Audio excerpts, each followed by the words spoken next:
네, 새로운 영화계 소식을 들어보는 시간이죠. 무비토크입니다. 네, 시내 21의 장영엽 기자님과 함께합니다. 안녕하세요. 안녕하세요. 네, 안녕하세요. 자, 오늘 핫 이슈 코너에서는 어떤 소식 먼저 알아볼까요? 네, 최근 한국 영화계의 가장 큰 이슈는 부산국제영화제 사태가 아닌가 싶습니다. 네. 네, 지난 3월 21일 부산국제영화제 지키기 범영화인 비상대책위원회는 프레스센터에서 기자회견을 열고 부산시에 최후 통첩을 했습니다. 서병수 부산시장의 조직위원장 사퇴 약속을 지키고 그리고 부산국제영화제의 자율성과 독립성 보장을 위한 정관을 개정을 하고 또 신규 위촉 자문위원에 대한 효력정지 가처분 신청을 철회할 것을 요구한 겁니다. 부산에서 지금 이런 논란이 있군요. 이런 가운데 감독들이 모여서 자신들의 의견을 피력하기로 했다고요? 네. 한편 이제 부산국제영화제에 참가했던 적이 있는 146명의 감독들이 3월 24일인 어제 오후에 서울 아트시네마에서 영화제의 자율성과 독립성이 보장되어야 한다고 요구를 했습니다. 이들은 부산시가 이 요구들에 대해 의미 있는 조치를 내놓지 않으면 부산국제영화제에 앞으로 참여를 하지 않겠다고 선언을 했습니다. 네, 그러니까 한마디로 좀 정리를 해보면 이 부산국제영화제의 자율성과 독립성을 보장하지 않으면 우리나라 영화인들이 앞으로는 부산국제영화제에 참여하지 않겠다. 예, 이렇게 얘기를 한 거잖아요. 네. 근데 사실 부산국제영화제 하면은 우리나라에서뿐만 아니라 뭐 아시아에서 그리고 세계적으로도 유명한 영화제인데 엄청난 축제죠. 예, 부산국제영화제에서 왜 이런 일이 벌어지고 있는 걸까요? 네, 시작은 2년 전에 부산국제영화제에서 상영을 했던 다이빙벨이라는 다큐멘터리 때문이었습니다. 네. 네, 세월호 사고에 관한 그 다큐멘터리였고 상당히 이제 정부와 군대의 그 이제 미흡한 그 조치에 대한 비판이 담겨 있었던 그런 영화였는데요. 이 다이빙벨이 영화제 상영작에 포함되어 있다는 소식을 듣고 서병수 부산시장은 당시에 이렇게 말을 했었습니다. 부산영화제에서 다이빙벨 상영을 안 했으면 좋겠다.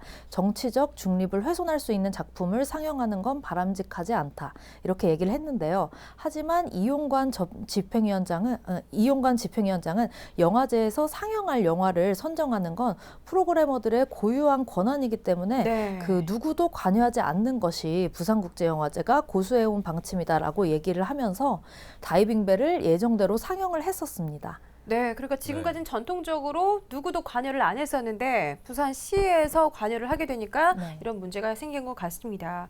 그래서 결국 이 사건으로 부산시와 부산국제영화제 간의 사이가 틀어지게 된 거죠? 네, 맞습니다. 네, 그래서 그 뒤로 부산시랑 그 부산국제영화제의 관계가 극도로 악화가 되었는데요. 네. 일단 이제 영화제가 끝나고 바로 한 달 뒤에 부산시가 부산국제영화제 감사에 들어갔습니다. 예, 그리고 그 다음에는 이용관 집행위원장에 대한 사퇴 압박을 계속했고요.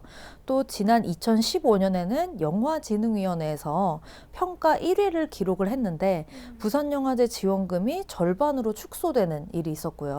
네, 그리고 올해 2월 26일에는 이용관 집행위원장의 임기가 만료되었는데 부산시 쪽에서 연임 승인안을 올리지 않아서 사실상 그 이용관 집행위원장은 퇴임하게 되었습니다. 네. 다이빙벨이라는 다큐멘터리 영화 한 편을 상영했다고 해서 지원금이라든지 감사 이렇게 동시다발적으로 영화제가 압력을 받게 되자 영화인들이 나선 겁니다. 네. 그럼 영화인들은 이 문제를 어떻게 풀어야 된다고 지금 얘기를 하고 있는 건가요? 네, 영화인들은 먼저 부산영화제에 대한 이 부산시의 부당한 간섭을 배제를 해야 된다. 그리고 독립성과 자율성을 보장할 수 있도록 반드시 그 정관을 개정을 해야 한다고 목소리를 높이고 있습니다. 부산영화제 집행위원, 자문위원 등 총 회원 106명은 지난 2월 25일에 열린 정기총회에서 정관 개정을 위한 임시총회 소집 요구서를 내기도 했습니다. 그런데 서병수 부산시장이 지금 문제가 되고 있는 정관을 개정하는 건 시간을 가지고 천천히 하면 된다는 입장을 가지고 있어서 이 문제가 언제 어떻게 해결이 될 수 있을지는 불투명한 상황이고요. 영화계 일각에서는 이러다가 정말로 올해 부산영화제가 열리지 못할 수도 있다는 말이 지금 현재 공공연하게 나오고 있습니다. 네. 왜냐하면 영화제가 10월에 시작되지만 지금이 벌써 4월이 되어가는 시점이라서 사실 이 시점부터 이제 해외 영화제에 가서 영화도 보고 그다음에 영화를 준비를 하고 이제 어떤 사람들을 초청해야 될지 정해야 되는 그런 시점이거든요. 그렇죠.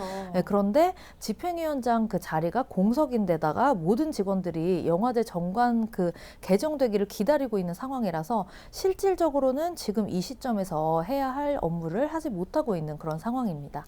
네, 갈등이 좀 길어지더라도 부산국제영화제가 아예 열리지 않는 사태까지 가지 않았으면 좋겠네요. 네. 아무쪼록 무엇보다 한국의 위상을 한층 업그레이드 시켜준 영화제인 만큼 부산국제영화제 문제가 원활하게 좀 해결되기를 많은 영화 팬들과 충무로인들이 바라고 있을 것 같습니다. 안타깝네요. 만약에 부산국제영화제가 안 열리면 누가 가장 큰 피해를 볼까요?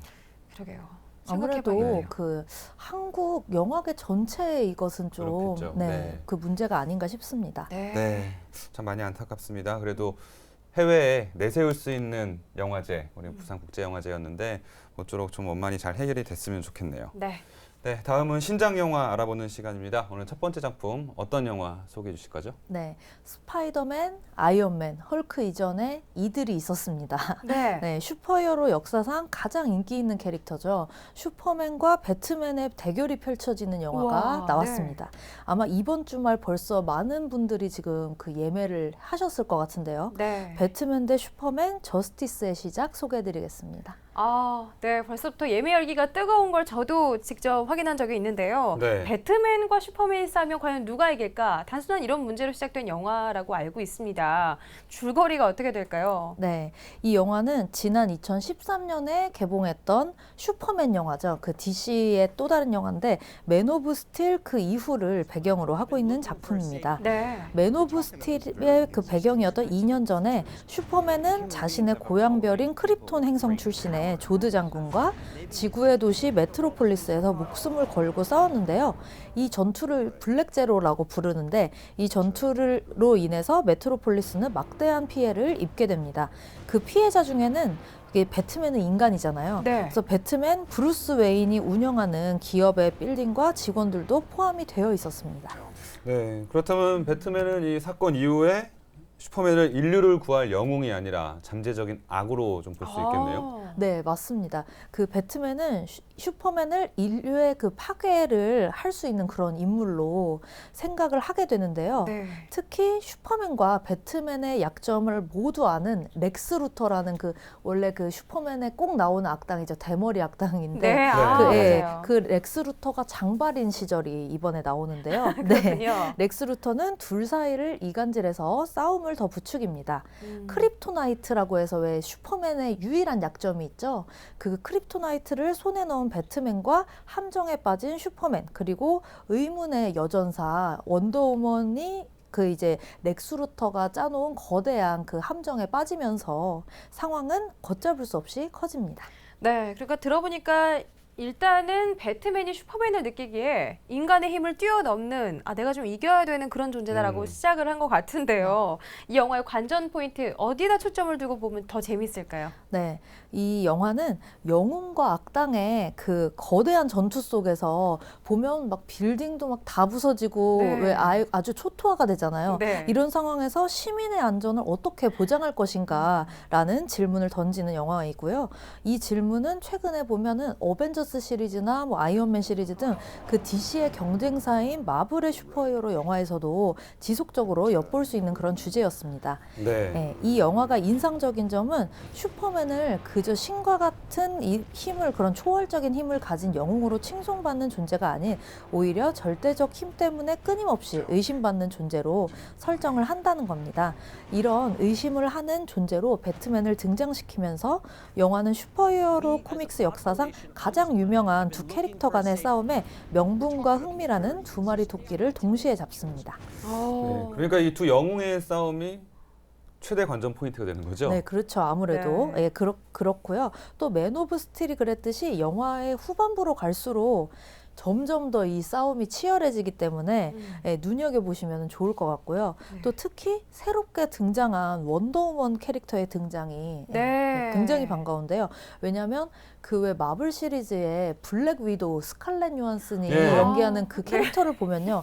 인간이잖아요. 네. 그런데 이 슈퍼히어로 영화 속에서 정말 그 남자 슈퍼히어로들의 못지않게 오. 파워풀하게 그 싸우는 제대로 싸우는 그 여전사를 만나게 되실 겁니다. 이번 영화에서. 네, 또 다른 관전 포인트가 될 수도 있겠습니다. 원더우먼의 등장, 과연 어떤 역할을 할지도 궁금해지는데요. 그런데 기자님, 일단 제목이 배트맨 대 슈퍼맨 저스티스의 시작입니다. 네. 이 저스티스라는 단어의 의미가 네. 어떤 건지도 궁금한데요. 예, 아마 이제 슈퍼맨과 배트맨이 늘 고민하는 게 저스티스, 정의에 대한 그 네. 문제거든요. 네. 그런데 이제 이 저스티스 리그는 마블의 슈퍼히어로 집단인 어벤져스의 그 견줄 만한 강력한 슈퍼히어로 집단입니다. 그래서 배트맨이랑 슈퍼맨, 원더우먼이 이 저스티스 리그의 창립 멤버인데요. 아, 예, 네. 디즈니사의 마블 슈퍼히어로 영화처럼 워너브라더스는 2020년까지 9편의 DC 코믹스를 원작으로 하는 슈퍼히어로 영화들을 제작하겠다고 발표했습니다. 그래서 이 배트맨 대 슈퍼맨에서는 배트맨, 슈퍼맨, 원더우먼이 드디어 이제 그 저스티스 리그를 이제 결성을 하게 되는 그런 이제 계기 이외에도 저스티스 리그의 또 다른 멤버 3명을 만나볼 수가 있으실 오, 겁니다. 네. 네, 그리고 배트맨 하면 모든 분들이 생각하는 악당이 있죠. 누굴까요? 배트맨이요? 네. 조커. 조커, 예, 네. 잊고 조커인데요. 있었어요. 네. 조커가 이번 영화에 등장하지는 않지만 조만간 다른 영화에서 모습을 드러내게 될 거란 그런 실마리도 우와. 발견하실 수 있을 겁니다. 네. 배트맨과 슈퍼맨의 싸움, 그리고 저스티스 리그의 결성, 그리고 또 다른 매력의 슈퍼히어로들. 원더우먼. 예. 네. 어벤져스랑 저스티스랑 싸우면 누가 이길까요? 그것도 궁금하네요. 예. 네. 예, 이게 실현이 될지 모르겠지만 나중에 네. 그런 영화도 한번 봤으면 좋겠습니다. 맞습니다. 네, 배트맨 대 슈퍼맨 저스티스의 시작 오늘 기대해 보셔도 좋을 것 같습니다. 네. 자, 다음 신작 영화 어떤 영화 소개해 주시나요? 네, 다음 소개해드릴 영화는 한국 영화인데요. 요즘에 이제 정말 대세 배우죠. 류준열 씨랑 아이돌 그룹 엑소의 그 이제 멤버로 활동하다가 배우로서 새로운 모습을 선보이게 된 수호 씨가 출연을 하는 영화입니다. 네, 반갑네요. 앞으로 더욱 주목받게 될 청춘 배우들의 활약이 인상적인 영화 글로리데이 소개해드리겠습니다. 네, 글로리데이 뭐 영광스러운 날 뭐 이런 거 같은데요. 네. 얼마 전에 있었던 강하늘 씨 나왔던 영화 스물처럼 스물, 예, 이런 약간 청춘 영화 같은 그런 느낌인데 네. 그런 영화 맞나요? 저도 처음에 제목만 듣고서는 네. 그렇게 생각을 했었거든요. 네. 그리고 실제로 초반부도 그런 느낌인데 영화를 한 5분 정도 보고 나면 그런 느낌이 싹 사라지는 걸 아마 아실 수 있을 5분 겁니다. 만에요? 오. 네. 그 영화의 초반부 장면을 예로 들면요. 처음에 4명의 젊은이가 무리지어서 거리를 뛰어다니고 있습니다. 네. 네, 그들은 이제 잘못한 것도 없는데 경찰을 피해서 달리고 있고 흩어져서 도망치던 중에 한 명이 갑자기 차 사고를 크게 당합니다. 네. 네, 뺑소니 사고를 당하는데요. 꽤나 전형적인 청춘 영화처럼 보이다가 돌연 컴컴한 밤에 길바닥에 피 흘리고 쓰러진 그런 그 사람을 비추면서 본격적인 이야기를 시작하는 영화입니다. 네. 그러니까 도망치고 뛰어다닐 때만 해도 저건 그냥 작은 해프닝, 지나가는 화면 장면일 거야라고 생각을 하셨을 텐데 저게 큰 사건으로 시작이 된다는 거죠. 네. 줄거리 조금만 더 자세히 알려주시죠. 네, 이제 막 20살이 된 내 친구가 주인공입니다. 지수 씨가 연기하는 용비는 해병대로 입대하는 상우를 위해서 친구들과 여행을 계획합니다. 네. 입대 하루 전에 용비는 엄마의 눈초리를 피해 몰래 빠져나온 재수생 지공 류준열 씨고요. 실력은 한참 떨어지지만 그 아버지 백으로 대학 야구팀에 입단한 두만 있고요. 홀로 남겨질 할머니에게 차마 입대 소식을 말하지 못한 상우, 수호 씨죠. 네. 가 함께 포항으로 떠납니다. 즐거운 시작간을 보내던 가운데 그들은 한밤중에 남편에게 구타를 당하고 있는 여자를 도와주다가 격렬한 몸싸움에 휘말리게 됩니다. 우와. 아유, 격렬한 몸싸움에 네. 휘말리고 뺑소니 당하고 아유. 또 그것도 군대 가는 친구를 위해서 친구 4명이 여행을 갔는데 네. 점점 일이 그냥 단순히 행복한 여행은 아닌 것 같습니다. 뭔가 꼬여가는 느낌이에요. 네. 그러네요. 그럼 줄거리가 이제 어떻게 돼가는 건가요? 예, 말씀하신 대로 이제 글로리데이는 여행지에 도착해서 바다 앞을 뛰어다니는 짧은 순간을 제외하고는 온통 어느 것 하나 제대로 되지 않는 내 친구의 여정을 따라갑니다. 네. 처음에 파출소에 갔던 그들은 경찰서로 옮겨지고요. 거기서 이제 살인 혐의로 구치소까지 가게 되거든요. 살인이요? 네. 이렇게 사건이 점점 더 심각해지는 이유는 그들이 도운 여자가 경찰서에서 거짓 진술을 했기 때문입니다.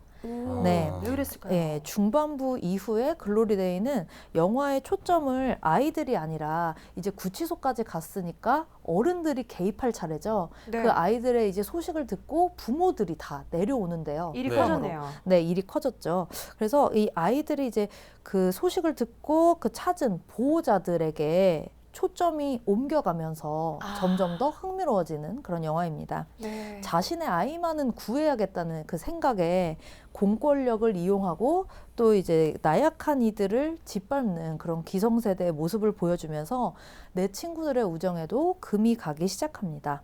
청년들이 어른에게 잠식당하고 점점 그들과 닮아간다는 그런 절망을 보여주려는 신인 감독 최정열 감독의 그 뚝심이 인상적인 작품입니다. 네, 단순히 그냥 가벼운 청춘 영화가 아닌 것 같습니다. 이야기 들을수록 깊은 의미가 담긴 그런 영화라는 생각이 드는데요. 이 4명의 친구들은 과연 어떻게 결말을 짓게 될까요? 극장에서 직접 만나보시면 좋겠습니다. 아, 근데 왠지 영화가 끝날 때까지 네. 제목이 왜 글로리데이인지를 잘 모를 것 같아요. 생각해봐야겠네요. 제목하고는 너무 다른 느낌이라 좀 당황스럽습니다. 네. 자, 오늘 소식 여기까지 들어보겠습니다. 지금까지 시내 21의 장영혁 기자와 함께했습니다. 기자님 고맙습니다. 고맙습니다.